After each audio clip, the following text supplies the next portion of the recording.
তো গাইজ আজকে ফ্যাটওয়েল ইভেন্টে একটা নতুন ইমোট এসেছে, আজকে এটাকে আনলক করব। তো আপনারা দেখতে থাকেন এটা আনলক করতে কত কি ডায়মন্ড লাগে। তাইলে আমি ফার্স্টে 9 ডায়মন্ডের একটা স্পিন করে দিচ্ছি।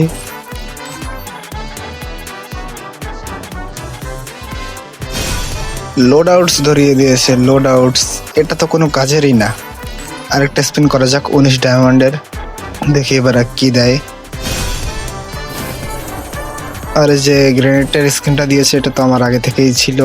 আরেকটা স্পিন করে দিলাম, দেখি এবারও লোড আউটস দিয়েছে। আরও একটা করব, দেখা যাক এটা দিয়ে দেয় কিনা।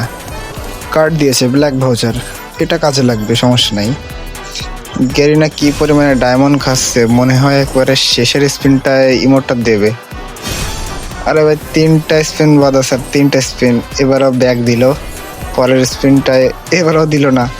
আচ্ছা লাস্ট স্পিনটা করে এবার নিয়ে নেওয়া যাক। অবশেষে লাস্ট স্পিনটা করেই ইমোটটা পেলাম। তো গাইস এই যে ইমোটটা ডুয়ো ইমোট, এটা আপনাদের কাছে কার কার ভালো লাগছে কমেন্টে জানাবেন। আমার কাছে খুব সুন্দর লাগছে ডুয়ো ইমোটটা। আসলে গাইস এটা ডুয়ো ইমোট নয়, যে আপনারা দেখতে পাচ্ছেন যে দুইজনে ইমোট দিচ্ছে, এটা স্কোয়াড ইমোট, মানে স্কোয়াড একসাথে 4 জন এই ইমোটটা দেওয়া যাবে।